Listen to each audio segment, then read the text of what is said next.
லூக்கா 14வது அதிகாரம்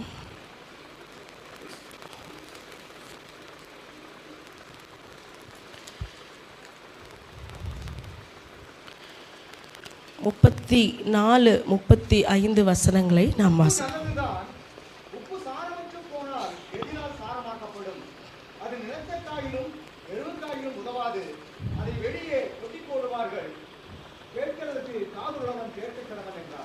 போதும். மத்தேயு 5வது அதிகாரம் 13வது வசனத்தை வாசிக்கலாம்.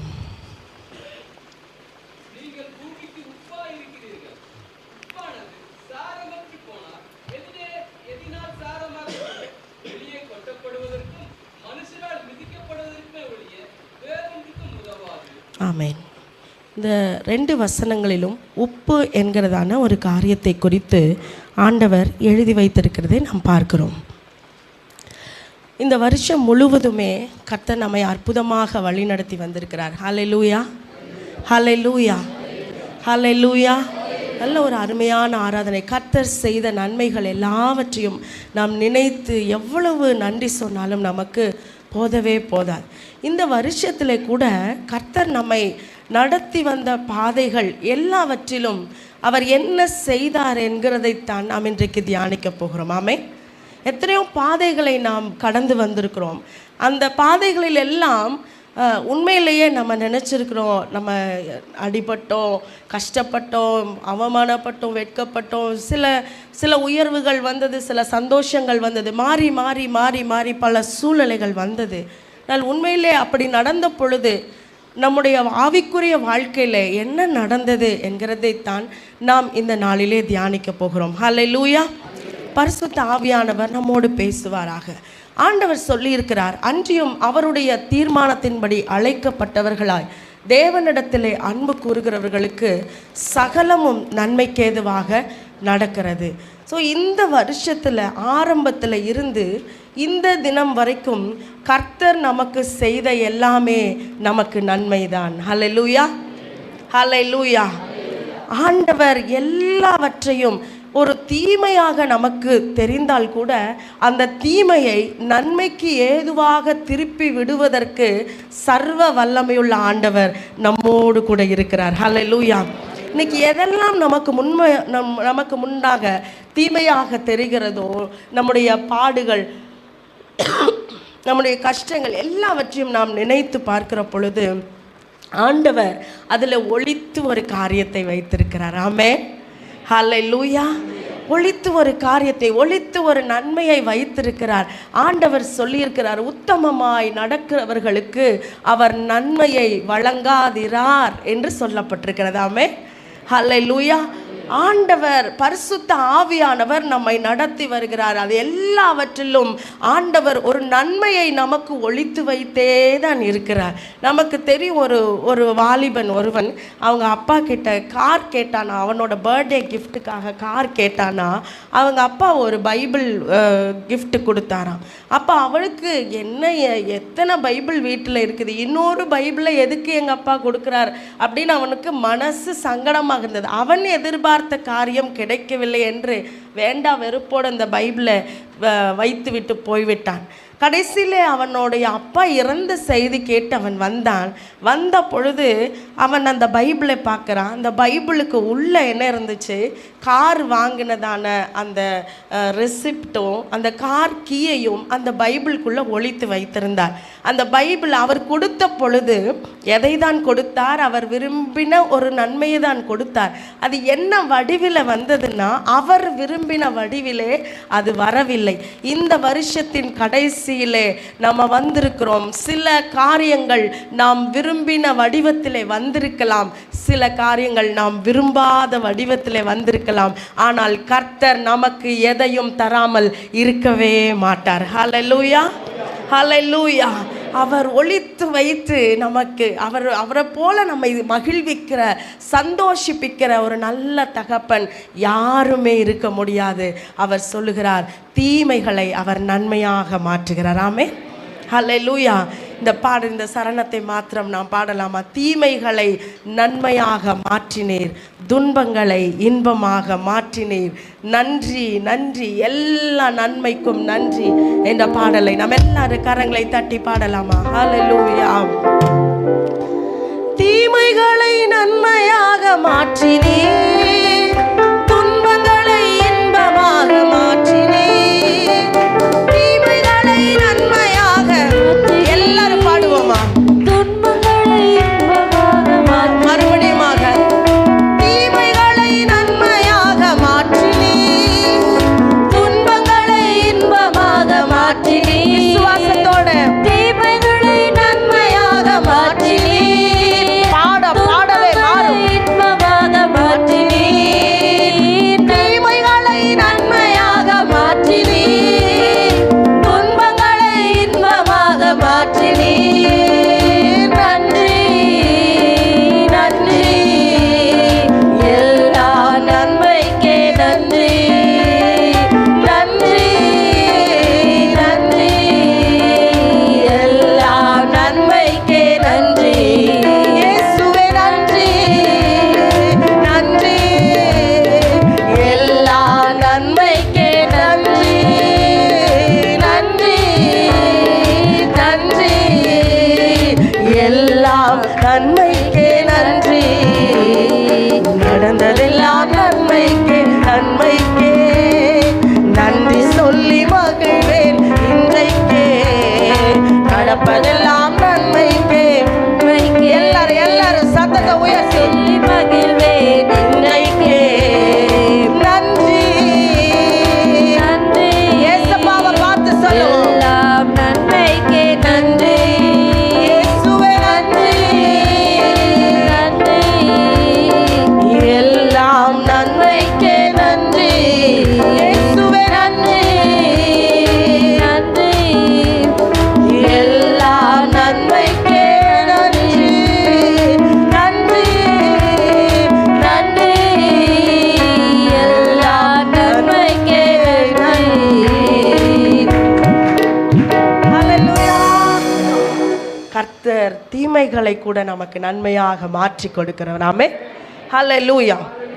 இந்த வருஷத்திலே கர்த்தர் நம்மை நடத்தி வந்த பாதையில், பாடுகளின் பாதையில் நம்ம நடந்து வந்த பொழுதெல்லாம் நமக்கு என்ன நடந்தது என்று சொல்லி நம்ம இந்த வசனத்திலிருந்து கற்றுக்கொள்ள போகிறோம்.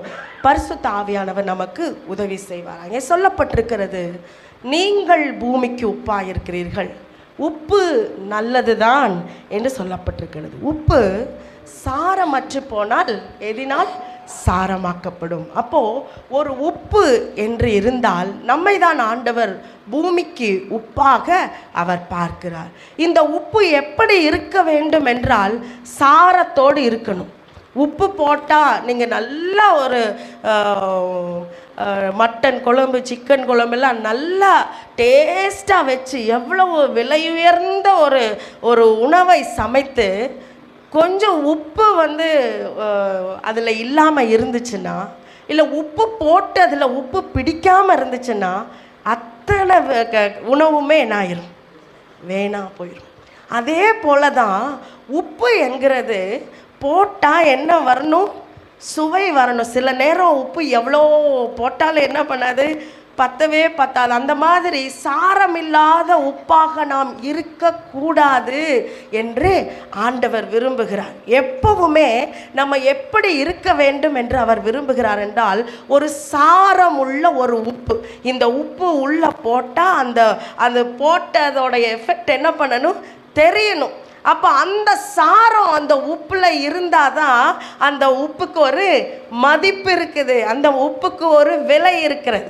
அதே போல தான் ஆண்டவர் இன்றைக்கு சொல்லுகிறார், இந்த உப்பு சாரமாக்கப்பட வேண்டும். ஆமென். ஹல்லேலூயா. உப்பு சாரமற்று போனால் எதினாலே சாரமாக்கப்படும்? உப்பு அது அப்படி போயிருச்சு. உப்பு நம்ம இந்த உப்பு வறுத்து வேஸ்டாலாம் போயிருதுன்னு வச்சுக்கோங்க, திருப்பி அதை யூஸ் பண்ண முடியுமா? முடியாது. அதனால தான் ஆண்டவர் நம்மை ஏதாவது ஒரு விதத்திலே நமக்குள்ளே சாரம் குறைந்து போகக்கூடாது என்பதற்காகத்தான் ஆண்டவர் நம்மை பல விதங்களிலே அவர் நடத்தி வருகிறார். ஆமென். ஹல்லேலூயா. ஒரு பாதையிலே நாம் நடத்தும் பொழுது நமக்குள்ள இருக்கிற ஆவிக்குரிய பலனும் விசுவாசமும் அபிஷேகமும் ஆண்டவர் மேல் இருக்கிற நம்பிக்கையும் சுவிசேஷம் சொல்லுகிற உற்சாகமும் இதெல்லாம் குறைந்து போகாமல் அதிகமாகிக் கொண்டே வரும். பாருங்க, நம்ம கடந்த பாதைகள் எல்லாவற்றிலும் நம்ம திரும்பி பார்த்தோன்னா ஒன்று, மற்ற எல்லாத்தையும் விட்டுருங்க, நமக்கு ஒன்று சொல்ல முடியும், என் ஆண்டவர் இயேசு என்னை இதுவரைக்கும் கைவிடவில்லை, இனிமேலும் என்னை அவர் கைவிட மாட்டார். ஹல்லேலூயா, ஹல்லேலூயா. எவ்வளோ பெரிய பிரச்சனைகளை பார்த்து விட்டோம், எவ்வளோ பெரிய போராட்டங்களை பார்த்து விட்டோம். எனக்கு ஆண்டவர் இருக்கிறார் என்கிற ஒரு நம்பிக்கையும் தைரியமும் ஒவ்வொரு சூழ்நிலையில் வருகிறது என்றால் அதுதான் ஆண்டவர் எனக்கு கொடுக்கிறதான சாரம். ஆமென், ஹல்லேலூயா. இப்போ இந்த நாளில் இன்னொரு வசனத்தை நாம் வாசிக்கும் பொழுது நமக்கு அது சரியாக புரியும். வாசியுங்கள். மார்க்கு 9வது அதிகாரம்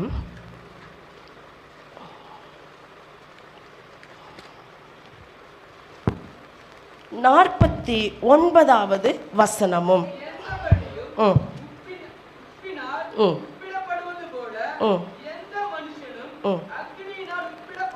போதும். நல்லா கவனிங்க. எந்த பலியும் உப்பினால் உப்பிடப்படுவது போல எந்த மனுஷனும் எப்படி உப்பிடப்படுவான்? அக்கினியினாலே ஒப்பிடப்படுவான். நமக்குள்ளே ஆண்டவர் நம்மை உப்பாக மாற்றுகிறார். நமக்குள்ளே நம்பிக்கை என்கிறதான சாரத்தை ஆண்டவர் எப்படித்தான் கொண்டு வருகிறார் என்றால் அக்கினி என்கிறதின் மூலமாக. ஹல்லேலூயா, ஹல்லேலூயா. ஒரு அக்கினி நம் மேலே வருகிற பொழுது நம்ம நினைக்கிறோம், ஐயோ அக்கினி வருகிறதே என்று சொல்லி. ஆனால் ஆண்டவர் நம்மை உப்பாக அந்த சூழ்நிலையிலே மாற்றுகிறார். நம்ம ஒருவேளை உப்பு இருக்கிறது தெரியாது. ஒரு பிரியாணி எடுத்தோன்னா சாப்பாடு தெரியும், பீஸ் தெரியும், சிக்கன்னா சிக்கன் தெரியும், மட்டன் தெரியும், உப்பு தெரியுங்களா? தெரியாது. நம்ம இருக்கிறதே தெரியாமல் இருக்கலாம். ஆனால் நம்ம இல்லைன்னா அந்த இடம் என்ன ஆயிரும்? அந்த இடத்துல ஏதோ ஒரு வெறுமை இருக்கும். இன்றைக்கு ஒருவேளை நம்ம இருக்கிற இடம் தெரியாத ஒரு நம்மெல்லாம் எண்ணத்துக்கு உதவுவோம் அப்படின்ற நாள்லாம் எதுக்கு ஒரு இடத்தை அடைத்து கொண்டு இந்த வீட்டுக்குள்ளே இருக்க வேண்டும்? என்னால் எனக்கு இந்த வீட்டுக்குள்ளே இந்த குடும்பத்தாருக்கு இந்த சபைக்கு இந்த சமுதாயத்துக்கு என்ன பிரயோஜனம்? நான் வாழ்ந்து என்ன பிரயோஜனம்? அப்படியெல்லாம் நம்ம நினைத்து கொண்டிருக்கலாம். ஆனால் ஆண்டவர் சொல்லுகிறார், நான் உன்னை எப்படி வைத்திருக்கிறேன்? ஒரு உப்பை போல வைத்திருக்கிறேன். நீ வேணும், நீ இருக்கணும், நீ இருந்தாதான் அந்த உணவு என்னவாகும்? சுவையாகும். வெளியே தெரிகிற என்னவா இருந்தாலும் இந்த கண்ணுக்கு மறைவாக இருக்கிற உப்பு இருந்தால் தான் என்னாகும்? சுவையாகும். அதே போல ஒரு மனுஷனை ஆண்டவர் சாரம் ஏற்றுவதற்காக அவர் கையாளுகிற மெத்தடு என்ன அப்படின்னா, அது எந்த பலியும் நீங்கள் லேவியராமம்ல படித்து பாருங்க தெரியும். பலி பொருள்கள் எல்லாம் கொடுக்கிற பொழுது சேர்த்து உப்பையும் கொடுப்பாங்க. உப்பு கொடுக்கப்பட வேண்டும் அப்படின்னு உப்பு தனியாக அவங்க அதுக்காக கொடுக்கப்படுறாங்க. அப்போது அந்த பலியை தகனிக்கிற பொழுது அந்த உப்பு அது மேலே போடணும் அப்படின்னு இருக்குது. அப்போ ஒரு பலி உப்பிடப்படுகிறது போல நாம் எப்படி உப்பிடப்படுகிறோம் என்றால் நமக்குள்ளே அந்த உப்பின் சாரம் எப்படி ஏற்றப்படுகிறது என்றால் அக்கினியின் மூலமாக. ஹல்லேலூயா, ஹல்லேலூயா. நல்ல கரங்களை உயர்த்தி சொல்லலாமா? ஹல்லேலூயா. அப்போ இந்த அக்கினி நமக்குள்ள எப்படி உப்பை கொண்டு வரும்? நீங்க வாசித்து பாருங்க. 1 பேதுரு, நமக்கு தெரிந்த வசனம் தானே. 1 பேதுரு 4வது அதிகாரம் 12வது வசனம்.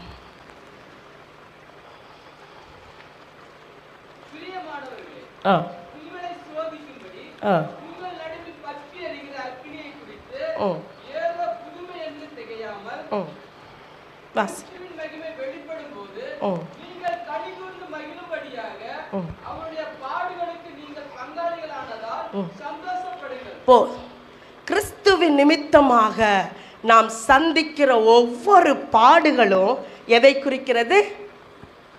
அக்கினியை குறிக்கிறது. ஆமென், ஹல்லேலூயா. கிறிஸ்துவின் நிமித்தமாக, இயேசு என்கிற நாமத்தின் நிமித்தமாக, ஆண்டவர் மேலே வைத்திருக்கிற விசுவாசத்தின் நிமித்தமாக எந்த ஒரு சோதனையை நாம் சந்திக்கிறோமோ அந்த சோதனை எல்லாமே நம்மை எப்படி மாற்றுகிறது என்றால் ஒரு உப்பை போல மாற்றுகிறது. அந்த உப்பா நமக்குள்ள சாரம் ஏற ஏற என்ன ஆகும் அப்படின்னா நம் மற்றவர்களுக்கு உபயோகப்படுகிறவர்களாக மாறுவோம். இந்த வருஷம் கர்த்தர் அநேகரை அவர் உருவாக்குவதற்காக அவர் எடுத்துக்கொண்டார். எதற்காக எடுத்துக்கொண்டார் என்றால் அவர்கள் தனக்குத்தானே பிரயோஜனம் உள்ளவர்களாக இருக்க வேண்டும் என்பதற்காக அல்ல, அவர்கள் பிறருக்கு பிரயோஜனப்பட வேண்டும். அவர்களுக்குள்ள இருக்கிறதான அபிஷேகம், அவர்களுக்குள்ள இருக்கிறதான ஆண்டவர் கொடுத்திருக்கிறதான கிருபைகள், தாளந்துகள் எல்லாமே ஒரு வட்டத்துக்குள்ளே முடக்கப்பட்டிருக்கிறது. அது யாருக்கும் பிரயோஜனம் இல்லாமல் இருக்கிறது. இந்த வருஷத்தில் கர்த்தர் அநேகரை உருவாக்குவதற்காக எடுத்துக்கொண்டதற்கான பாதையிலே கர்த்தர் ஒன்றை செய்திருக்கிறார். நீ உனக்கு பிரயோஜனமாக இருக்க வேண்டும் என்பதற்காக நான் உன்னை அழைக்கவில்லை. ஆபிரகாமே, நீ ஆசீர்வாதமாக இருக்க வேண்டும் என்பதற்காக. ஹல்லேலூயா. நான் உன்னை ஆசீர்வதிக்கவே ஆசீர்வதித்து உன் பெயரை பெருமைப்படுத்துவேன். நீ ஆசீர்வாதமாக இருப்பாய். லோத்துவை பாருங்க, லோத்துவும் ஆசீர்வதிக்கப்பட்டார், ஆபிரகாமும் ஆசீர்வதிக்கப்பட்டார். ஆனால் லோத்துவுடைய ஆசீர்வாதம் அவரை சுற்றியே இருந்தது. ஆபிரகாமுடைய ஆசீர்வாதம் நம் வரைக்கும் வந்திருக்கிறது. ஹல்லேலூயா.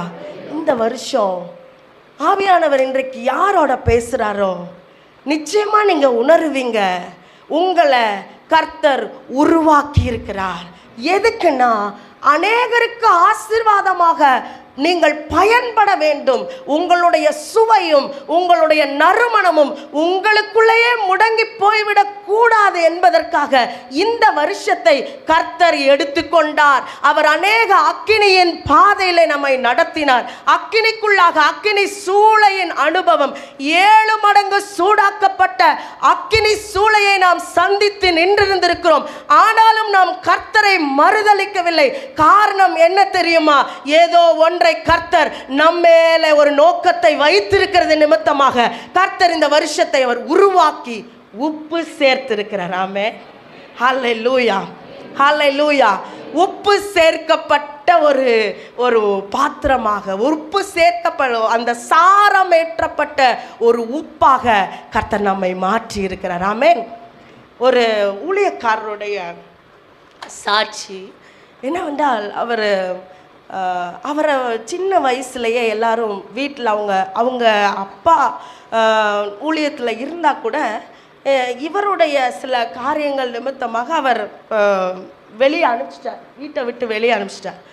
அப்போது வெளியே போனவர் இவர் என்ன பண்ணார், ரட்சிப்பின் அனுபவத்தை அப்புறம் தான் பெற்றுக்கொண்டார். அதுக்கப்புறம் பார்த்தீங்கன்னா சுவிசேஷத்தை சொல்ல ஆரம்பித்தார், எல்லாருக்கும் ட்ராக்ஸ் கொடுக்க ஆரம்பித்தார். அப்போது பெங்களூர் பட்டணத்தில் இன்றைக்கும் நீங்கள் யூடியூப்லலாம் பார்த்தீங்கன்னா அவர் பயங்கர ஒரு ஃபேமஸான ஒரு பிரசங்கர். அவர் சுவிசேஷம் சொல்லும்படியாக ட்ராக்ஸ் கொடுக்கும்படி தினந்தோறும் போவார்.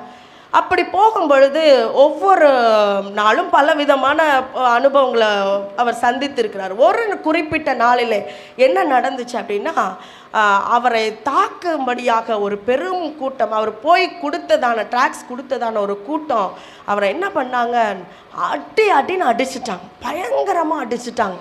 அதாவது இப்படித்தான் இல்லை, உயிர் போகிற அளவுக்கு அவரை அடித்து மிதித்து தலையை உடைச்சி கண்ணெல்லாம் தெரியாமல் ரத்தம் வழிய அவரை என்ன பண்ணார், அப்படியே கிட்டத்தட்ட அவர் கீழே விழுந்து விட்டார், மயக்கம் போட்டு விழுந்துட்டார். அப்படியே அவர் செத்துட்டாருன்னு நினச்சிட்டு அவரை தூக்கி போட்டுட்டு போயிட்டான்.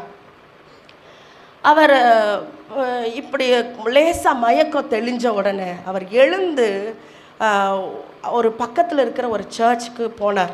அவர் கண்ணுக்கு தெரிந்ததான ஒரு சர்ச். அங்கே போனப்போ அங்கே ஒரு ப்ரேயர் மீட்டிங் நடந்துட்டு இருந்துச்சு. அங்கே ப்ரேயர் மீட்டிங் நடந்தோடனே இவர் இருந்த கோலத்தை அவர் பார்த்தாரோ என்னவோ, பாஸ்டர் என்ன மனசில் அவருக்கு ஆவியானவர் என்ன சொன்னாரோ தெரியல, தம்பி நீ கொஞ்ச நேரம் வர்ஷிப் நடத்த முடியுமா அப்படின்னு கேட்டார். இவர் ஊழிய வாஞ்சையில் இருந்ததுனால கண்டிப்பாக நடத்துகிறேன் ஐயா என்று சொல்லி அத்தனை சரீரத்தில் அவ்வளோ இது பண்ணி நல்லா க்ளீன் பண்ணிட்டு வந்து ஒரு பாட்டு தொடங்கினாராம். பாட்டு பாட ஆரம்பித்த உடனே அங்கே இருந்த பிசாசுகள் எல்லாம் அலறி ஓட ஆரம்பித்ததாம். இவருக்கு தெரியல, இவருக்கு என்ன நடந்துச்சு அப்படின்னு தெரியல. அங்கே இருக்கிறதான இன்றைக்கும் அவருடைய கிஃப்ட் எதுனா, அவர் எந்த மீட்டிங்கில் நடந்தாலும் அந்த பிசாசு பிடித்தவர்களுக்கு அந்த மக்களுக்கு விடுதலை கொடுக்கிறதான ஒரு பிரத்யேகமான அபிஷேகம் அவருக்கு இருக்குது. அவர் அவ்வளவு ஒரு அபிஷேகம் அன்றைக்கு வெளிப்படுது. எல்லாரும் ஜனங்கள் எல்லாரும் அபிஷேகத்தில் நிரம்புறாங்க, பரிசுத்தாவில நிரம்புறாங்க, பேய்கள் அலறி ஓடுகிறது, குணமாக்கப்படுகிறார்கள். இதெல்லாம் எப்படி நடக்குதுன்னே அவருக்கு தெரியல. இதற்கு ஆண்டவரே எனக்கு வரம் வேணும், எனக்கு கிருபை வேணும்னு அவரே கேட்கவே இல்லை. அவர் ஒன்றை ஏற்றுக்கொண்டார். கிறிஸ்துவின் நிமித்தமாக தான் அனுபவித்த பாடை எப்படி ஏற்றுக்கொண்டார்? சந்தோஷமாக அவர் ஏற்றுக்கொண்டார். ஏற்றுக்கொண்டு எப்படி ஒரு பவுல் போய் அடிபட்டு போய் நின்னாரோ அதே போல் அவ்வளோ அடி வாங்கிட்டு அந்த அடி வாங்கின கையோட போய் நின்னாரு பாருங்க. அங்கே இருக்கிற சத்துருவோட வல்லமைக்கு நிற்க முடியலை. ஹல்லேலூயா, ஹல்லேலூயா. இன்றைக்கு ஆண்டவர் பாடுகளுக்குள்ள நடத்துறாரு, நம்மளை பிரச்சனைகளுக்குள்ள நடத்துறாருன்னா அது எதை கூட்டும் அப்படின்னா நம்ம மேல இருக்கிற அபிஷேகம் தானா அதிகமாகும். ஹல்லேலூயா, ஹல்லேலூயா. இன்றைக்கு நம்ம பாடுகளின் நடுவில் ஆண்டவரை நீங்கள் இயேசு கிறிஸ்துவை நம்ம உதாரணமாக எடுத்தோம் என்றால் நீங்கள் வாசித்து பாருங்க. எபிரேயர் 12வது அதிகாரம், எபிரேயர் 12வது அதிகாரம் 2வது வசனம்.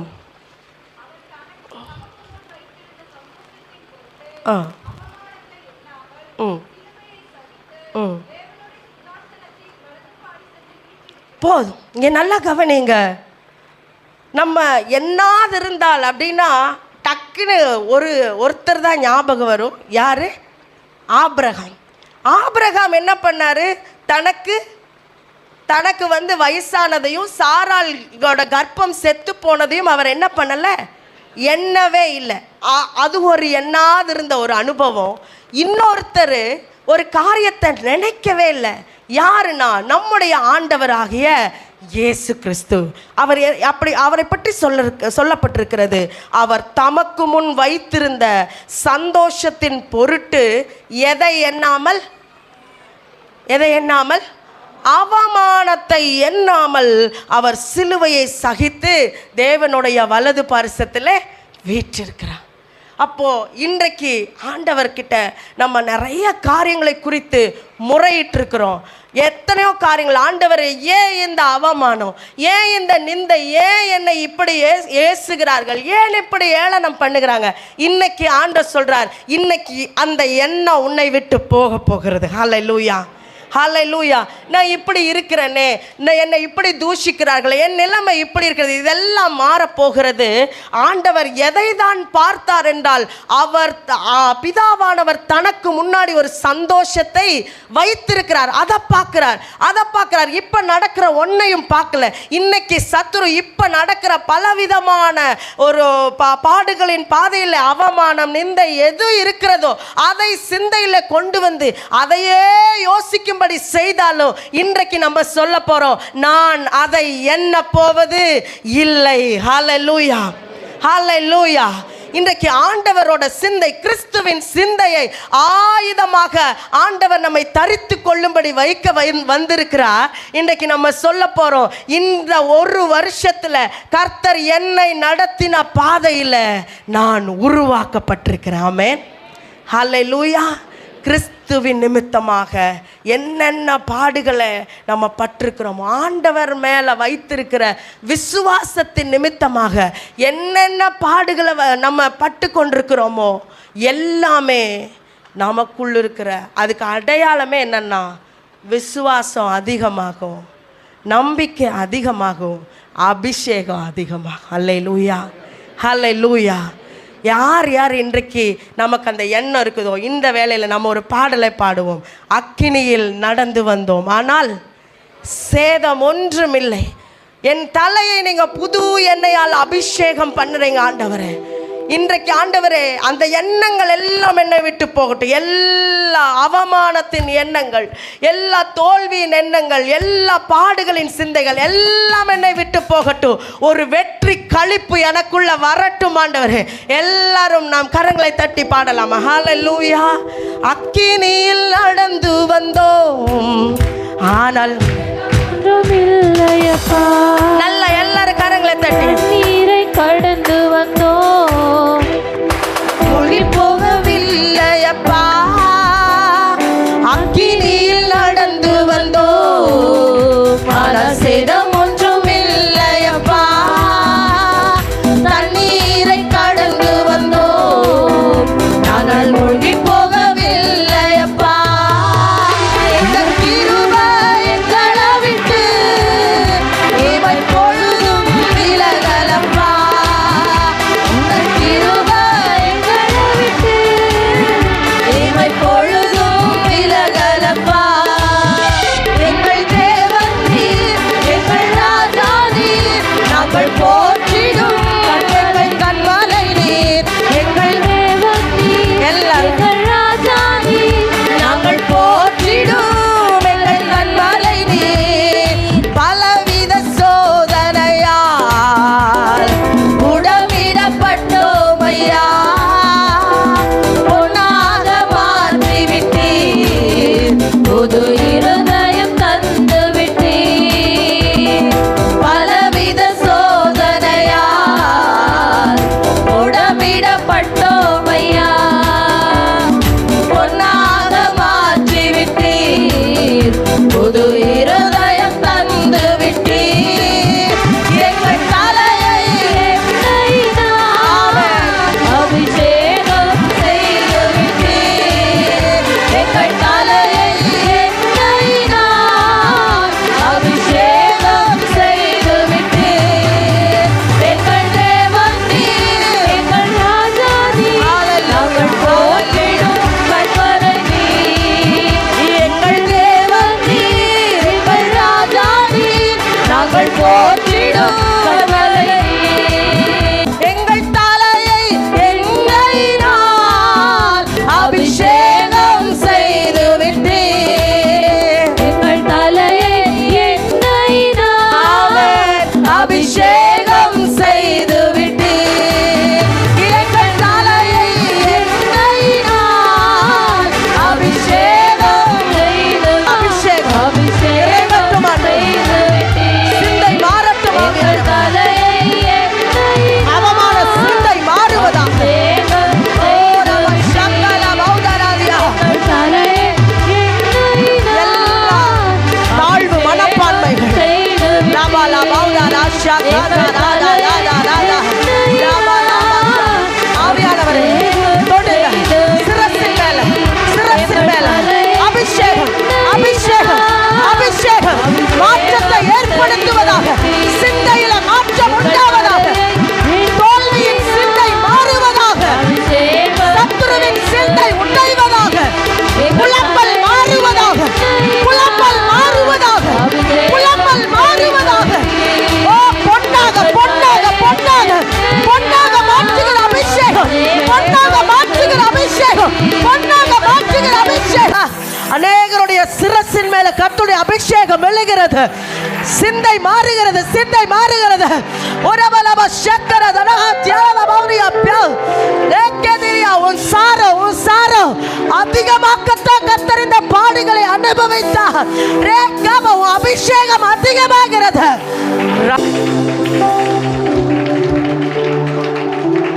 லேபா தாடா பௌதா ராதா ராஷா கந்தரா ஹலாதியா. Jesus. ஆண்டவர் நம்மள சாரம் அதிகமாகும். அதுக்காக தான் அக்கினியை கொடுத்தார். ஆமே. அக்கினி அதிகமாச்சுன்னா பொண்ணு என்ன பண்ணும்? இன்னும் ஷைனா, இன்னும் சாரம், இன்னும் அபிஷேகம், இன்னும் அபிஷேகம் அதிகமாக தான் ஆகுமே ஒழிய அது குறைஞ்சு போகாது. ஹல்லேலூயா, ஹல்லேலூயா. எந்த உப்பு சாரம் ஏற்றப்படுகிறதோ அந்த உப்பு எப்படிதான் சாரம் ஏற்றப்படும்னா அக்கினியினால தான் சாரம் ஏற்றப்படும். வசனம் அப்படித்தான் சொல்லுகிறது. ஆகவே இன்றைக்கு நம்ம பாடுகளை குறித்ததான சிந்தையை ஆண்டவர் மாற்றுகிறார். உண்மையில இருக்கிற அபிஷேகம் அதிகமாக இருக்கிறது. ஆமென், ஹல்லேலூயா. இன்னைக்கு ஆண்டவர் நம்ம சிந்தை மாறினாலே நம்முடைய அபிஷேகத்தை ஆண்டவர் இன்க்ரீஸ் பண்ணியிருக்கிறாரு அப்படின்னு நம்ம விசுவாசிக்கிறப்பவே என்னாகும், அந்த அபிஷேகம் வெளிப்பட ஆரம்பிக்கும். ஆமென். எத்தனை நாள் தான் நமக்காகவே வாழ்கிறது? எத்தனை நாள் தான் நம்ம பெற்ற அபிஷேகம் நமக்கு நம்ம குடும்பத்தாருக்கு மட்டுமே பயன்படுகிறது? அந்த அபிஷேகத்தை எதுக்காக கர்த்தர் கொடுத்தாரோ அது பயன்பட வேண்டாமா? அது பயன்பட வேண்டாமா? எதுக்காக அபிஷேகப்படுத்தினாரோ அந்த காரியம் அது நடக்கும். ஆமென், ஹல்லேலூயா. அபிஷேகத்துக்கு ஒரு நோக்கம் உண்டு. அன்றைய நாட்களிலே அபிஷேகம்னா ராஜாவை அபிஷேகம் பண்ண அவங்க ஆளுகை செய்வாங்க. தீர்க்கதரிசி அபிஷேகம் பண்ண அவங்க தீர்க்க தரிசனம் சொல்லுவாங்க. நம்மை கர்த்தர் இந்த நாட்களை எதற்காக அபிஷேகப்படுத்தி இருக்கிறாரோ அந்த நோக்கம் நிறைவேற வேண்டும் என்று எத்தனை பேர் ஆசைப்படுகிறோம்? எத்தனை பேர் ஆசைப்படுகிறோம்? என் மேல இருக்கிற அபிஷேகம் அது நோக்கம் இல்லாமல் சும்மா நம்ம இங்கே வந்து கை தட்டி அந்நிய பாஷை பேசுவதற்காக அல்ல, ஏதோ ஒன்று நம்ம கர்த்தர் நம்ம இனி வருகிற காலங்கள் எல்லாம் பயங்கரமான பரிசுத்த ஆவியானவரின் காலங்களாக இருக்கிறது. பரிசுத்த ஆவி அதிகமாக அதிகமாக அதிகமாக பாடுகளின் வழியாக நடந்து போறப்போ நீங்க உட்கார்ந்து உபவாசம் செய்யாம இருக்கலாம். ஆண்டவரே வரங்களின் கிருபைகளினால நிரப்புங்கன்னு சொல்லுவதற்கு உங்களுக்கு நேரமே இருக்கலாம். அவ்வளவு பாடுகள், அவ்வளவு போராட்டங்கள். அன்னாள் என்கிறவள் அவங்க வீட்டில் தினந்தோறும் தினந்தோறும் வார்த்தைகளினாலே அவங்க வையப்பட்டு வையப்பட்டு வையப்பட்டு பல நாள் அனுபவித்தாங்க. கடைசியில் ஒரு தீர்க்கதரிசியை பெற்றெடுத்தாங்க. ஆமென், ஹல்லேலூயா. அவங்களுக்கு வேற எதையுமே யோசிக்கிறதுக்கு நேரம் இல்லைங்க. இந்த வருஷத்தில் ஆவிக்குரிய காரியத்தை யோசிக்க முடியாத அளவுக்கு ஜெபத்தில் முன்னேறணும், நம்ம ஆவிக்குரிய வாழ்க்கையில் முன்னேறணும்னு ஆசை இருக்குது. ஆனால் அதை என்ன பண்ண முடியல, நம்ம அதை செயல்படுத்த முடியாத அளவுக்கு உங்களுக்கு போராட்டங்களும் பிரச்சனைகளும் பாடுகளும் வார்த்தைகளும் அதிகமாகிக் கொண்டே இருந்திருக்கலாம். இன்றைக்கு பரிசுத்த ஆவியானவர் சொல்லுகிறார், நீ எனக்காக அந்த அவமானத்தை சந்தோஷமாக எண்ணுவா என்றால், ஹல்லேலூயா ஹல்லேலூயா, அது கஷ்டமாக அல்ல, அது சந்தோஷம். ஆமென், ஹல்லேலூயா, அது சந்தோஷம். இன்றைக்கு ஆண்டவர் அதுக்காக தான் அந்த எண்ணத்தை மாற்றுகிறார். அந்த சந்தோஷம் உள்ள வர வர வர அந்த சத்துருவுக்கு நமக்கு முன்பாடி நிற்க முடியாது. ஆண்டவர் அபிஷேகத்தை அதிகப்படுத்தி ஆவிக்குரிய வாழ்க்கையில் முன்னேறுவதற்கான காரியத்தை ஆண்டவர் அந்த பாதையினூடாகவே அவர் வைத்து விட்டார். ஆமென், ஹல்லேலூயா. அடுத்ததாக ஒரு வசனத்தை, அதே அதிகாரம், மார்க் 9வது அதிகாரம்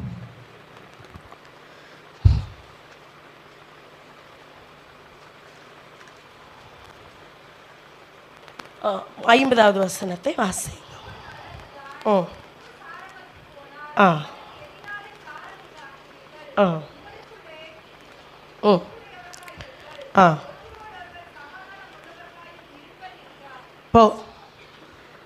நல்லா கவனிங்க. முதல் காரியம் நம்ம பார்த்தோம், உப்பு சாரம் ஏற்றப்படுகிறது எப்படி? அக்கினியினால. ரெண்டாவது அங்கே சொல்லப்பட்டிருக்கிறது, உங்களுக்குள்ளே உப்புடையவர்களாய் இருங்கள், ஒருவரோடு ஒருவர் சமாதானம் உள்ளவர்களாயும் இருங்கள். அப்போ சமாதானம் உள்ளவர்களாயும் இருங்கள் என்று ஆண்டவர் நமக்கு அதை சொல்லியிருக்கிறப்போ, ஆண்டவர் ஏற்கனவே இந்த சமாதானத்தை பற்றி ஒரு காரியம் சொல்லியிருக்கிறார். என்ன சொல்லியிருக்காருன்னா, உங்களுக்கு என்னிடத்தில் உங்களுக்கு சமாதானம் உண்டாயிருக்கும் பொருட்டு இவைகளை நான் உங்களுக்கு சொல்லுகிறேன், உலகத்தில் உங்களுக்கு உபத்திரவம் உண்டு, ஆனாலும் திடன் கொள்ளுங்கள், நான் உலகத்தை ஜெயித்தேன். அப்போ இந்த சமாதானம் கர்த்தர் கொடுக்கிற சமாதானம். இந்த சமாதானம் நமக்குள்ளே இருக்கும் பொழுது நாம் எப்படி இருப்போம்னா, ஒருவரோடு ஒருவர் எப்படி இருப்போம்? சமாதானம் உள்ளவர். நம்முடைய இந்த உப்பு சாரம் ஏற்றப்படுகிறதற்கான அடுத்த காரியம் என்ன அப்படின்னா, நாம் சமாதானம் உள்ளவர்களாக நாம் எந்த இடத்துல இருக்கிறோமோ, ஒருவேளை சமாதானமாக இருக்க முடியாத சூழ்நிலையில கூட நம்மால கிறிஸ்துவின் சமாதானத்தை உடையவர்களாக நம்மால இருக்க முடியும் என்றால் அங்கதான் உப்பு சாரமாக்கப்படும். ஆமென். ஹல்லேலூயா, ஹல்லேலூயா. இவங்களோட வாழவே முடியாது அப்படின்ற இடத்துல நம்ம வாழ வைக்கிற தெய்வம் ஒருவர் இருக்கிறார். அவர் கொடுக்கிற சமாதானம் உலகம் கொடுக்கிற சமாதானத்தை போல் அல்ல. எந்த சூழ்நிலையிலும் நம்மை வாழ வைக்கிறதான ஒரு சமாதானத்தை கர்த்தர் நமக்கு கொடுத்திருக்கிறார். ஹல்லேலூயா. நீங்கள் உங்களுக்குள்ள உப்புள்ளவர்களாக, நீங்கள் அதெல்லாம் அந்த அதிகாரத்தை வாசிச்சு பாருங்க. யார் பெரியவங்க, யார் சின்னவங்க, யார் முதல்வராக இருக்கிறவங்க, யார் பணிவிடைக்காரர், இதெல்லாம் சீஷர்களுக்குள்ளே வந்துச்சு. அப்போ தான் ஆண்டவர் சொன்னார், நீங்கள் உப்புள்ளவர்களாயிருங்க. நம்முடைய உப்பை இந்த வருஷம் ஆண்டவர் அநேக நேரங்களில் நம்மை பொறுமையாக நீ தாழ்ந்து போ, நீ மன்னிப்பு கேளு, நீ குறைஞ்சு போக மாட்ட, நீ வார்த்தைக்கு கீழ்ப்படி, இப்படி எத்தனை தடவை நம்ம சொன்னார். ஏன் சொன்னார்? அதுக்கு ஒரு காரணம் இருக்குது. யார் தாழ்ந்து போகிறாங்களோ அவங்களுடைய சாரம் இந்த நேரத்தில் கர்த்தர் அதிகப்படுத்தி இருப்பார். அல்லேலூயா. எத்தனை பேர் விசுவாசிக்கிறீங்க? நமக்கு தெரியாதுங்க, நமக்கு தெரியாது. நம்ம ஸ்பிரிச்சுவல் லைஃப்பில் நம்ம உள்ளான மனுஷனில் என்ன நடந்திருக்கும் தெரியாது. ஆனால் இந்த நாளில் ஆகிலும் ஆண்டவர் சிலரோட பேசுகிறாரு. நம்ம வாக்குவாதம் பண்ணி எதையும் என்ன பண்ண முடியாது, ஜெயிக்க முடியாது. ஆண்டவர் நம்மளை சொல்கிறாரு, உங்களுக்குள்ளே உப்புள்ளவர்களாய் இருங்கள். இந்த சமாதானம் இல்லாத இந்த தேசத்தில் ஆண்டவர் சொல்லியிருக்கிறார். நீங்கள் வாசித்து பாருங்கள் அந்த வசனம். சமாதான தேசத்திலேயே நீ அடைக்கலம் தேடினால், அந்த வசனத்தை வாசியுங்கள். எரேமியா தீர்க்க தரிசன புஸ்தகத்தில் வாசியுங்க. அந்த வசனம் யாருக்கு தெரிஞ்சதுன்னா வாசிங்க. சமாதான தேசத்திலேயே நீ அடைக்கலம் தேடினால். எரேமியா 12:5 வாசி.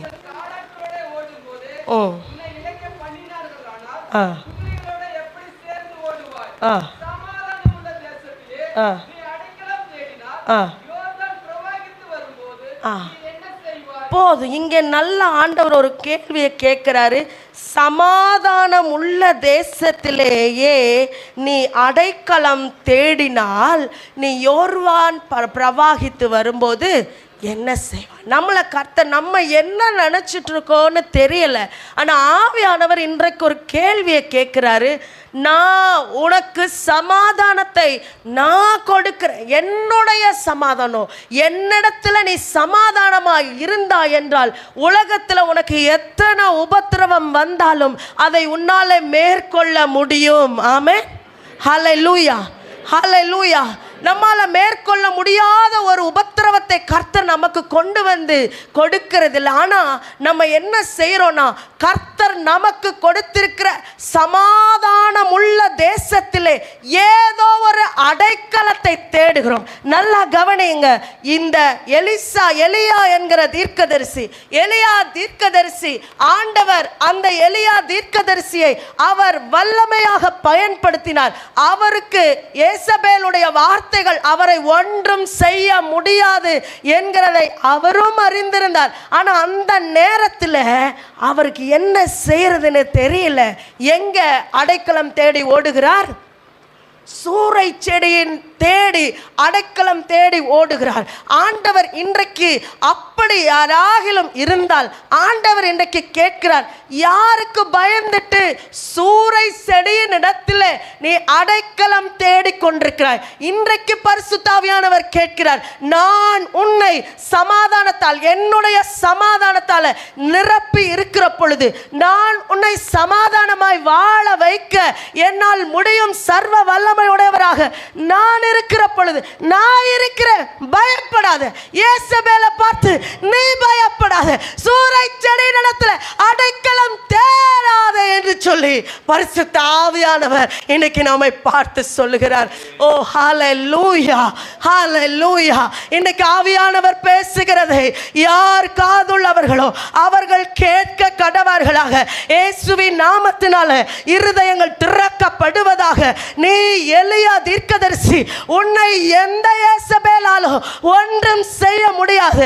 ஆனா நீ ஏன் சூறை செடியை தேடி சமாதானம் உள்ள தேசத்திலே நீ அடைக்கலத்தை தேடிக்கொண்டிருக்கிறாய் என்று பரிசுத்த ஆவியானவர் இன்னைக்கு கேட்கிற கேள்விக்கு நாம் ஒப்பு கொடுப்போம். ஆண்டவரே, எனக்கு நீர்தான் அடைக்கலம். ஆண்டவரே, ஹல்லேலூயா, ஹல்லேலூயா.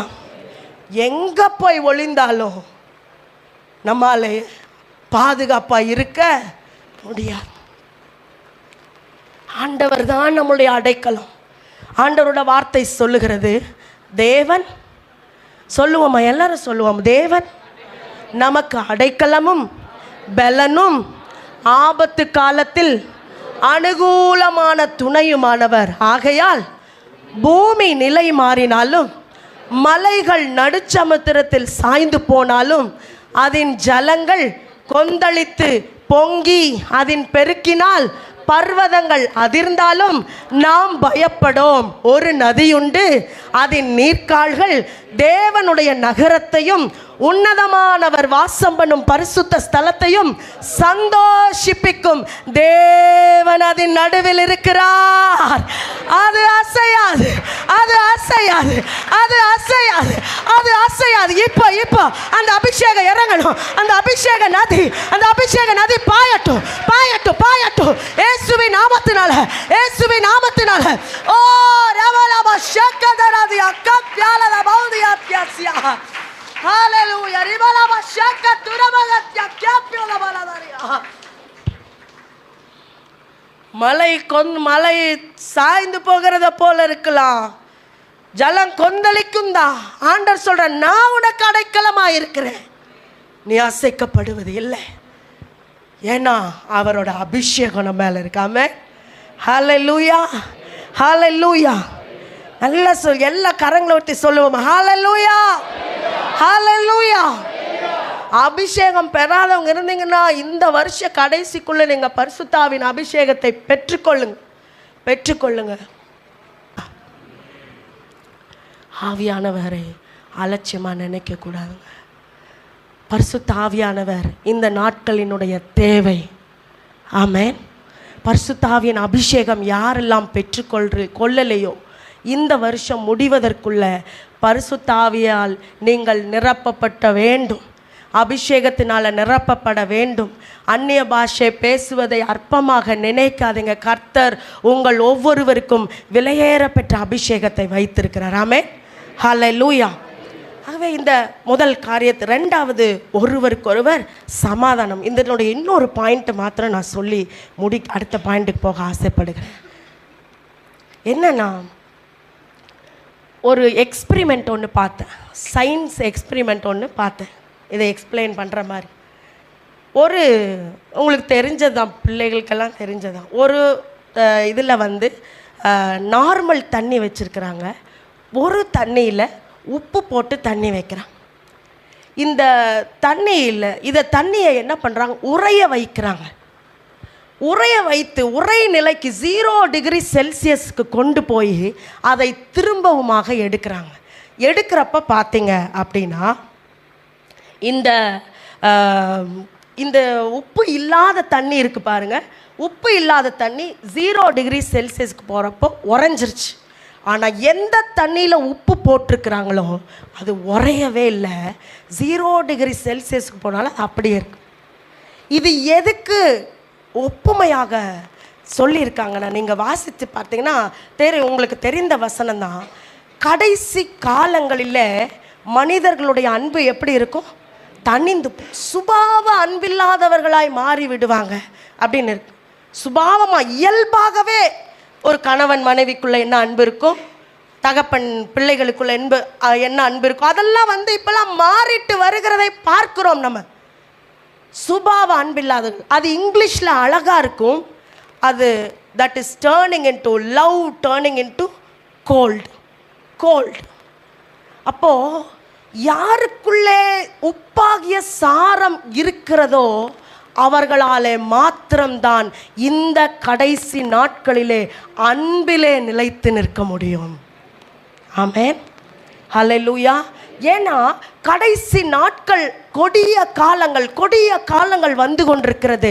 நம்ம கேட்குற நியூஸ் எல்லாமே நமக்கு தெரிகிறது. சத்துரு எல்லாருடைய இருதயத்திலும் இருக்கிறதான சுபாவம், இயல்பாக நேசிக்கக்கூடிய நேசம் கூட இல்லாத அளவுக்கு இன்றைக்கு குடும்பங்கள் பாதிக்கப்படுகிறது.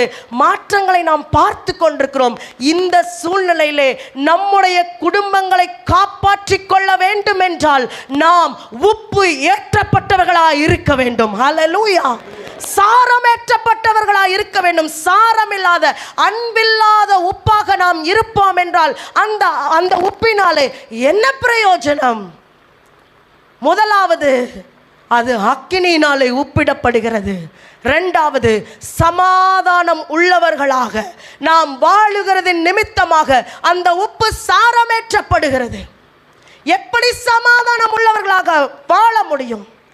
எப்படி சமாதானம் உள்ள தேசத்திலே அடைக்கலம் தேடாதபடிக்கு நான் நிலைத்து நிற்க முடியும்?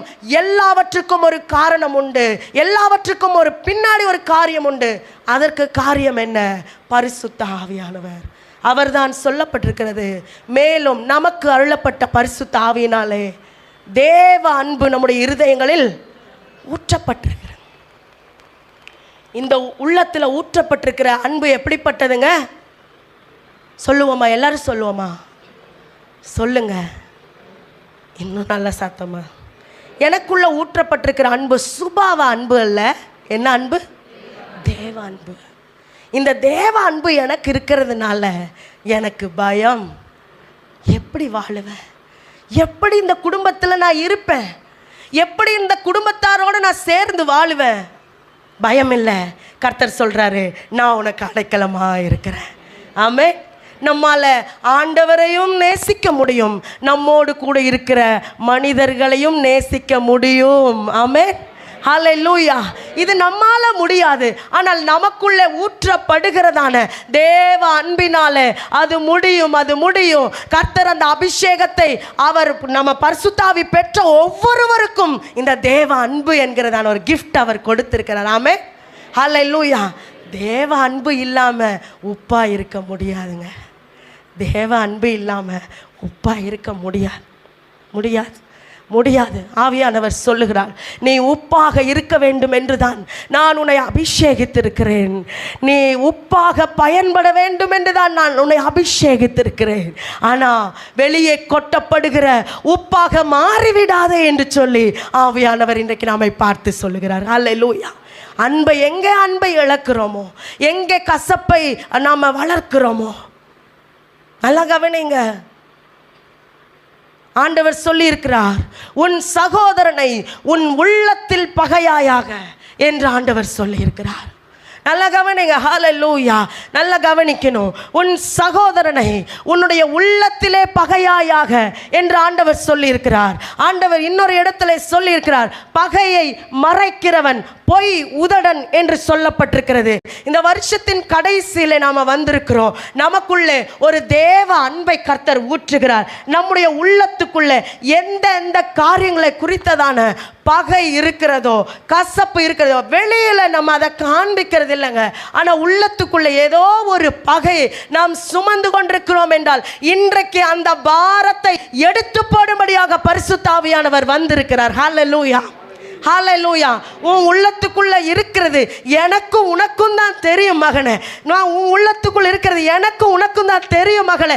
அதை உனக்கும் எனக்கும் தெரிந்த விதத்திலேயே அழித்து போடும்படியாக நான் வந்திருக்கிறேன். அது வேற யாருக்கும் வெளிப்படுவதற்கு முன்னதாக இன்றைக்கு அதை நான் வேரோடு பட்சித்து போடும்படியாக வந்திருக்கிறேன் என்று பரிசுத்த ஆவியானவர் நம்மை பார்த்து சொல்லுகிறார். ஹல்லேலூயா. நம்முடைய உள்ளத்துக்குள்ள என்ன இருந்தாலும் ஆவியானவர் அதை வெளியே வந்து அது மற்றவர்களுக்கு முன்பதாக வெளிப்பட்டு அவமானத்தை ஏற்படுத்தி அடவும் உள்ளத்துக்குள்ள நீ இப்படி நினைச்சிட்டு இருந்தியான்னு சொல்லுகிற அளவுக்கு ஆவியானவர் விடல.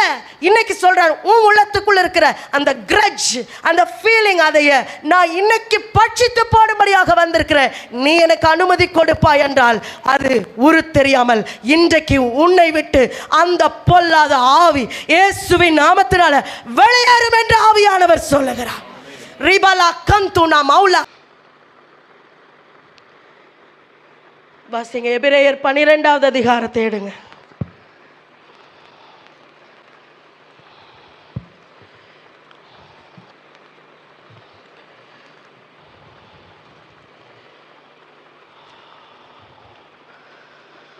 பதினஞ்சாவது வசனம் 14-15 வாசிங்க. ஆ ஆ ம் ம் ஆ ஆ ஆ ம் போதும்பா போதும். அநேகர் தீட்டுப்படாது. நல்ல கவனி. கசப்பான சொல்லுங்களேன், கசப்பான வேர் இப்போ என்ன பண்ணிருக்குது? முளைச்சிருக்குது. இந்த வேர் என்ன பண்ணக்கூடாது? எழும்பக்கூடாது. அந்த தரையை விட்டு உள்ளே இருக்குது, உள்ளேயே என்ன பண்ணிடணும்? அழிஞ்சு போயிடணும். அது அந்த நிலத்துக்கு மேலே வரக்கூடாது. அதனால கலக்கம் உண்டாகும், தீட்டு உண்டாகும். ஆகவே இன்றைக்கு ஆண்டவர் சொல்கிறார், உனக்கும் எனக்கு இருக்கிறது, உன் மனசுக்குள்ளே இருக்கிறது எனக்கு தெரியும். அதனால் உன் சிந்தையை எதெல்லாம் டிஸ்டர்ப் பண்ணுதோ இன்றைக்கி என்கிட்ட கொடுத்துரு, நான் அதை ஹேண்டில் பண்ணிக்கிறேன். இன்றைக்கி அதை நான் உன்னை விட்டு விரட்டிடுவேன். என்றைக்கோ சொன்ன காரியங்கள், என்னைக்கோ நடந்த சம்பவங்கள், அதெல்லாம் இனி உள்ளத்துக்குள்ளே இருக்க கூடாது. ஏன்னா வருகிற காலங்கள் கர்த்தர் பரிசுத்த ஆவியானவருடைய காலங்கள், கர்த்தரோட வருகை வெகு சமீபமாக இருக்கிறது. நம்ம ஆண்டோட வார்த்தையை கேட்டு ஒப்பு கொடுத்தோன்னா ஆண்டவர் சொல்கிறார், யாவரோடும் முடிந்த அளவுக்கு நான் பெரியவன் நீ பெரியவன், நான் அப்படி நீ இப்படி, அதெல்லாம் கர்த்தர் பார்க்கறதில்ல. யார் பெரியவனாக இருக்கிற விரும்புகிறீங்களோ பணிவிடைக்காரராக இருங்க. ஆண்டவர் அப்படி தான் சொல்கிறார். நமக்கு நாம் ஒன்றுமில்லாதவர்களாக இருந்தும் நாம் நம்மை ஒரு பொருட்டாக எண்ணினால் நம்மை நாமே வஞ்சிக்கிறவர்களாக இருப்போம் என்று வசனம் சொல்லுது. ஆகவே இந்த காரியத்தை குறித்து நாம் கவனம் உள்ளவர்களாக ஆ ஆ ஆ ம் ஆ ம் ஆ ம் ம் ஆ ம் ம் போ. சகோதரர் ஒருமித்து வாசம் பண்ணுகிறது எதற்கு ஒப்புமையாக இருக்கிறது? அபிஷேக தைலத்துக்கு. அபிஷேகம் அங்கதான் ஆசீர்வாதம், அங்கதான் ஜீவன். ஆகவே அது நம்முடைய உள்ளத்துக்குள்ள இருந்தால் கூட ஒரு கசப்பான காரியம், சமாதானத்துக்கு ஒருமித்து வாசம் பண்ண முடியாதபடி மிஸ் அண்டர்ஸ்டாண்டிங்காக இருந்தால் கூட ஆண்டவருடைய சமூகத்தில் ஒப்பு கொடுத்து நாம் இன்றைக்கு அதை சரிப்படுத்தி கொள்ளுவோம். கர்த்தர் நமக்கு உதவி செய்வார். ஆமென். அவர் நமக்கு உதவி செய்யும்படியாகத்தான் இதை பேசுகிறார். ஆமென். ஹல்லேலூயா. நம்மளை நியாயம் தீர்க்கும்படியாக அவர் வரவில்லை, அவருக்கு நமக்கு உதவி செய்யும்படியாக. ஏன்னா இதிலிருந்து நம்ம வெளியில் வரணும். இது நம்முடைய காரியம் அல்ல, இது சத்துருவினுடைய காரியம். ஆகவே தான் ஆவியானவர் சத்துருவுக்கு எதிராக அவர் யுத்தத்தை அவர் செய்கிறார். ஆகவே இதற்கு நாம் ஒப்பு கொடுப்போம். ஆவியானவர் நமக்கு உதவி செய்கிறார். கடைசியாக ஒரே ஒரு வசனத்தை வாசித்து நாம் முடித்து கொள்ளலாம். கொலோசையர் 4வது அதிகாரம்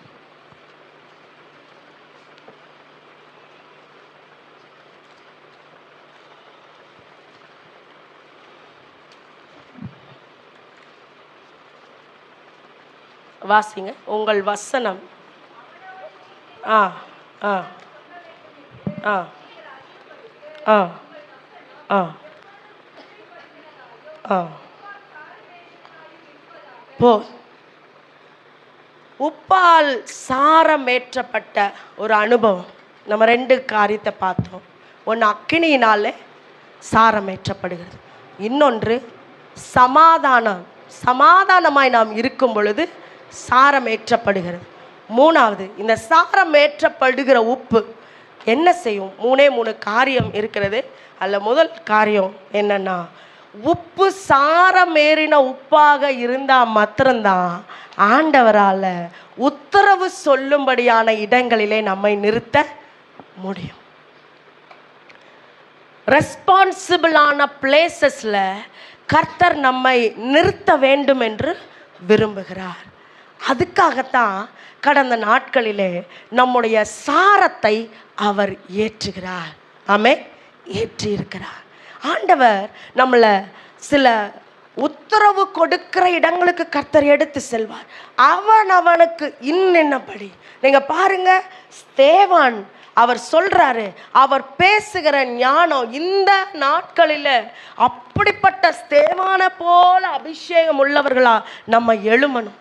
ஏன்னா யாரும் சுவிசேஷம் சொல்ல போனாலும் அவங்கள இந்த கிறிஸ்மஸ்க்கு கேட்டிருக்கிறாங்க. எப்படி எப்படி மரியாள் கர்ப்பவதி ஆக முடியும்? எப்படி? இவங்களுக்கு சரியான, இவர்களுடைய நாவுகளை அடைத்து போடத்தக்க சாரமேற்ற அபிஷேகம் உடையவர்கள் எழும்ப வேண்டும். ஆமென், ஹல்லேலூயா. அப்போ யார் அவங்க மாத்திரம் இல்ல, யார் அவனுக்கு இன்னபடி உத்தரவு சொல்ல வேண்டும் என்கிறதை, அந்த என்ன உத்தரவு, அந்த உத்தரவு சொல்லும்படியான இடத்துக்கு கொண்டு போகணும். அப்படின்னாலே சாரம் ஏற்றப்பட்டவர்களைத்தான் கர்த்தர் புதிய பொறுப்புகளை கொடுத்து அவர் உயர்த்த போகிறார். ஹல்லேலூயா, ஹல்லேலூயா. கடந்த நாட்களில் இந்த ஒரு சத்தியத்தை நாம் ஏற்றுக்கொண்டு, ஆண்டவரே என் அபிஷேகத்தை அதிகப்படுத்துங்க, இது மாத்திரம் எனக்கு போதும் ஆண்டவரே. இந்த சூழ்நிலைகளின் நடுவில், சமாதானம் இல்லாத இந்த சூழ்நிலைகளின் நடுவில் நான் அபிஷேகத்தை வாஞ்சிக்கிறேன், அக்கினியின் பாடுகளின் நடுவில் அபிஷேகத்தை வாஞ்சிக்கிறேன் என்று ஆவியானவரை முக்கியப்படுத்துகிற, அபிஷேகத்தின் சாரத்தை முக்கியப்படுத்துகிற யார் இங்கே இருந்தாலும் கர்த்தர் அவர்களை அநேக உத்தரவு சொல்லுகிற இடங்களிலே கர்த்தர் எடுத்து பயன்படுத்துவார். ஆமென், ஹல்லேலூயா. அவர்கள் வாயிலே ஆண்டவர் வார்த்தைகளை போடுவார். ஆண்டவர் சொல்கிற, இதோ என் வாயின் வார்த்தைகளை நான் என் வார்த்தைகளை உன்னுடைய வாயிலே அருளி என்னுடைய கரத்தின் நிழலினால உன்னை மறைக்கிறேன், உன்னை மறைக்கிறேன், உன்னை மறைக்கிறேன், உன்னை மறைக்கிறேன். உன்னை பார்க்க மாட்டாங்க, என் கரத்தை பார்ப்பாங்க, உன்னை பார்க்க மாட்டாங்க. ஹல்லேலூயா. எத்தனை பேர் வாஞ்சிக்கிறீங்க? எத்தனை பேர் வாஞ்சிக்க? என்ன பார்க்க கூடாது ஆண்டவரே, உங்க கரத்தை எல்லாரும் பார்க்கணும். எத்தனை பேர் வாஞ்சிக்கிறீங்க? ஹல்லேலூயா. கர்த்தரோட கரம் வெளிப்பட ஆயத்தமா இருக்கிறது. கர்த்தரோட கரத்துக்குள்ள அடங்கி இருக்கிறவர்களாக, கர்த்தரோட கரத்துக்குள்ள அடங்கி இருக்கிறவர்களாக, கர்த்தாவே உங்க கரம் வெளிப்படட்டும், உங்க கரம் வெளிப்படட்டும். யார் கேட்கிறோமோ அவங்க மூலமா கர்த்தரோட கரம் வெளிப்படும். கர்த்தர், நீங்க வேலை செய்யற இடத்துல, நீங்க படிக்கிற இடத்துல கர்த்தரோட கரம் வெளிப்படும், கர்த்தரோட கரம் வெளிப்படும். ஹல்லேலூயா. நீங்க ஒண்ணுமே செய்ய வேண்டியதில்லை, கர்த்தர் தம்முடைய கரத்தினால் உங்களை மூடி அவர் வெளிப்படுவார், அவர் வெளிப்படுவார், அவர் வெளிப்படுவார். ஹல்லேலூயா, ஹல்லேலூயா. இப்படிப்பட்ட ஒரு அபிஷேகத்தை கர்த்தர் சாரமேற்றப்பட்டவர்களுக்கு அவர் வைத்திருக்கிறார். ஹல்லேலூயா, சந்தேகமே கிடையாது. கடைசி 2 வசனங்களை வாசித்து முடிக்கலாம். நியாயாதிபதிகள் 9வது அதிகாரம்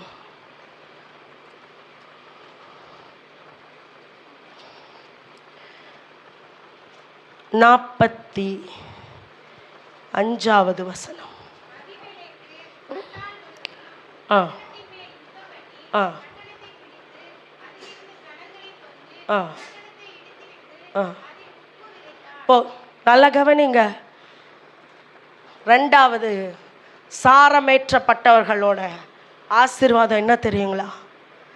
எதிரியோடைய நிலத்தை பாழ் பண்ணக்கூடிய வலிமை உப்புக்கு தாங்க இருக்கு. ஆமே.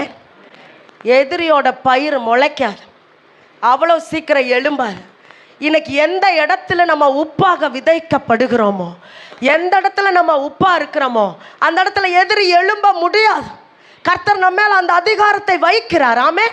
ஹல்லேலூயா. எதிரியின் மேல யாருக்கு தெரியுங்களா அதிகாரம் இருக்குது? உப்பா இருக்கிறவங்களுக்கு தான் அதிகாரம். ஆமே. சாரமுள்ள உப்பா இருக்கிறவர்களுக்கு. ஆமேன். ஹல்லேலூயா. அடுத்ததாக 2 ராஜாக்கள் 2வது அதிகாரம் 20வது வசனம்.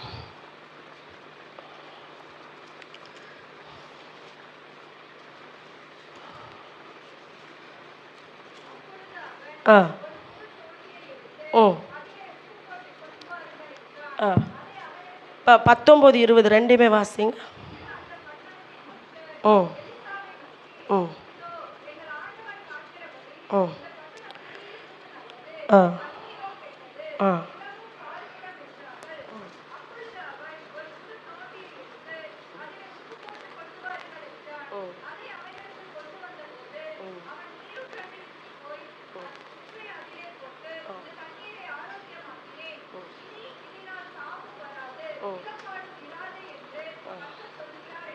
ஓ இங்கே சொல்லப்பட்டிருக்கிறது நிலப்பால் இராது. ஆண்டவருடைய உப்பா இருக்கிறவங்க எதிரியோட நிலத்தை பாழ்படுத்தவும் முடியும், பாழா இருக்கிற நிலத்தை சுகமாக்கவும் முடியும். அதுதாங்க உப்போட வலிமை. ஆமே. ஹல்லேலூயா. ஆண்டவர் சொல்ற, நீ எதை பார்த்து கட்டப்படும் என்று சொல்லுகிறாயோ அது கட்டப்படும். அந்த அதிகாரம் எப்படி வருகிறது? ஒரு அபிஷேகத்தினால். அபிஷேகத்தினாலே சாரமேற்றப்பட்ட உப்பாக நாம் விளங்குகிற பொழுது நிச்சயமாக கர்த்தர் இந்த காரியங்களை எல்லாம் நமக்கு செய்வார். இந்த நாளிலே கர்த்தர் நம்மோடு பேசியிருக்கிறார். நீங்கள் பூமிக்கு உப்பாக இருக்கிறீர்கள். நான் உங்களை சாரமேற்றி இருக்கிறேன். இந்த வருஷத்தில் அக்கினியினால் சாரமேற்றி இருக்கிறேன். சமாதானம் இல்லாத சூழ்நிலைகளின் நடுவில் நான் உங்களை சாரமேற்றி இருக்கிறேன். ஒருவேளை கசப்பு, பகை, ஏதாவது மனசுக்குள்ள வருத்தங்கள் இருந்தால் இதோட விட்டுறணும். கர்த்தர் இந்த வருஷத்தில் அவர் நம்மை பயன்படுத்தும்படியாகத்தான் உருவாக்கி இருக்கிறார். இப்படியே இருப்பதற்காக அல்ல. கர்த்தர் நம்முடைய வாயிலே வார்த்தைகளை போடுவார், உத்தரவு சொல்ல வைப்பார், எதிரியின் நிலத்தை பாழ்படுத்த வைப்பார், பாழான நிலங்களை ஆரோக்கியமாக்க வைப்பார். கர்த்தர் தாம் இந்த வசனங்களை